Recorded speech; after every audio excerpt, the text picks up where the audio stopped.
I just got to bring Quinn Magnuson back in and just ask you this again, Quinn. Yeah.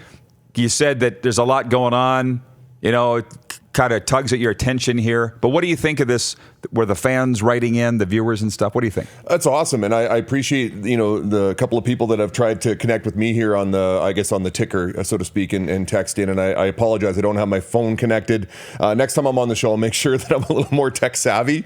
But I didn't get the warning, but I appreciate that. Somebody had asked earlier, I think it was, I can't remember the name, but he had asked who I thought would be in the Grey Cup this year. I think this is going to be a lot like a 2013 year. I think the Riders are going to make a huge push, obviously, because it's in Regina. So I think the Riders will be in it on one side, and that's not being a homer. I usually am very much a realist when it comes to those sorts of things.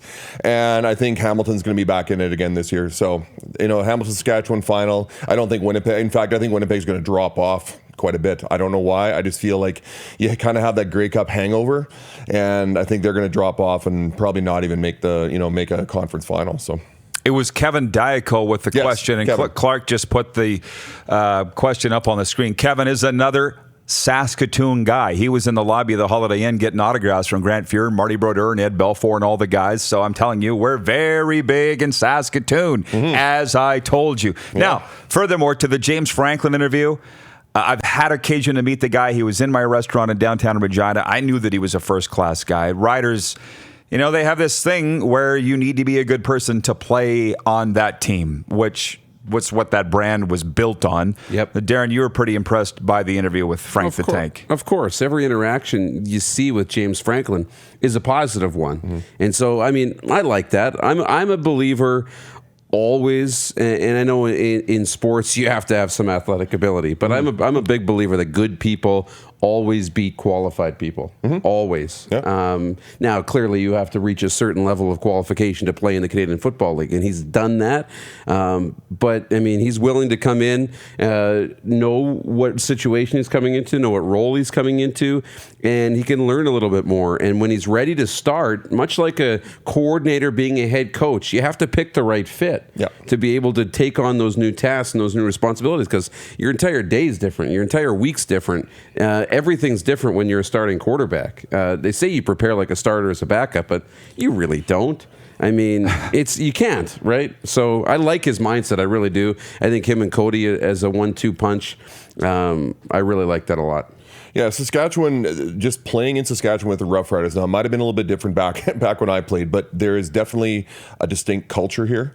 It is the one team in the league that maintains that culture, that players who are not playing here look at and go, what it's like to be part of that? What's it like to be part of Rider Nation and have the adulation of hundreds of thousands of fans throughout the province? Because you just don't get that in any other market. Certainly not in BC and Toronto and Montreal. And Saskatchewan continues to do that. And one of the questions I wanted to ask James is, I'm sure there was more than one team looking at signing him yesterday. Why Saskatchewan, right? Why come in here to be a backup? Well, I'd much rather be a backup in Saskatchewan than a backup in Toronto. Toronto, you're already behind the 8 ball as it is. Like he said, too many losses to start with, and now you're a backup on that team, which feels like you can't really even get a step up. So I appreciate the interview that James gave. It was awesome. Obviously, he has a smile on his face all the time. He's going to bring some great energy to that locker room. Well, I was talking with some fans, obviously, last night. Everywhere you go, you run into Rider fans here, and they said, why Franklin? And I brought up the salary. If the numbers are to be believed, it's less than half what he made last year in Toronto. Yep. This is a major bargain for the Saskatchewan Roughriders. Absolutely. Right? So, and the other thing is better. What did we say right off the top of the show yesterday? To quote the great Bobby Vespasiani, people don't like to say goodbye to they become attached to these players here. And one of them is going to have to go, Quinn, because they're not going to keep Brian Bennett or Isaac Harker as a fourth guy. One of them's going to have to go. But when you get a chance to get James Franklin at a 50% off bargain, you're taking him. Yeah. It's I hate to call it, but it's in my business, it's called top grading. You're always looking for the best players. You're always looking to upgrade. And unfortunately, someone will drop off the bottom, whether that be Isaac or Brian, remains to be seen. To be honest, I think Brian Bennett still could be kept on the roster, considering the different roles he played last year. You could keep him on as a full-time special teams guy and keep him on as a backup quarterback, almost like a Taysom Hill. Yeah. Taysom Hill, yeah, like in New Orleans. It's possible. I don't know how much he's getting paid, but you're right. The bargain that they got Franklin for, players are willing to come here and play for a little less money, mind you, living here is a little bit cheaper than Toronto, but they're willing to come here and play for less money because of the culture, because of the chance to win a Grey Cup, and that's probably what happened. Now, the interesting thing, however, and you never know what goes on behind the scenes, but you look at Alex Gagne leaving the Riders to go to Montreal. On the flip side, he led the Riders in special teams tackles last year. He's an outstanding football player. And you see people go, why would anybody leave? And I got to think in the case of Gagne specifically, it's money. Or sorry, it's home. Mm-hmm. Willie Jefferson left because why? Money. But that's the other thing, Quinn. If you aren't from here specifically, I can see why guys would leave, but the fans can't really see why they would leave. No, and I think for a lot of national players, a kid like Gagne, it is because he wants us to play closer to home. And so that doesn't surprise me that he did leave. Once again, I think about the different markets and the cost, because you're not getting paid much in the CFL.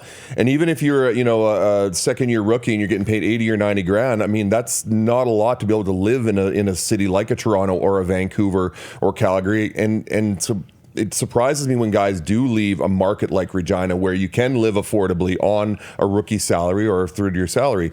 The thing that I was asking a couple months ago was when they re-signed Jorgen Hughes is Jorgen basically just does the long snaps for punts. Mm-hmm. And Gagne was doing the short snaps. I was like, why would you re-sign a guy just to do one thing and not two things at least? Nothing against Jorgen. I'm just saying, back when I played, you were doing 3 or 4 things. And now Gagne leaves. Obviously, Jorgen takes over for that. But Gagne probably just wanted to go back home, be closer to home, have his friends and family be able to see him play a little bit more. So, it's his decision. But was it for more money? We'll never know. It caught me initially. Why would you leave? I thought that too. I got trapped in that mindset, and then I realized, wait a minute, he's from Montreal. Maybe the money wasn't there. You don't know what the Riders were offering and so forth. Right.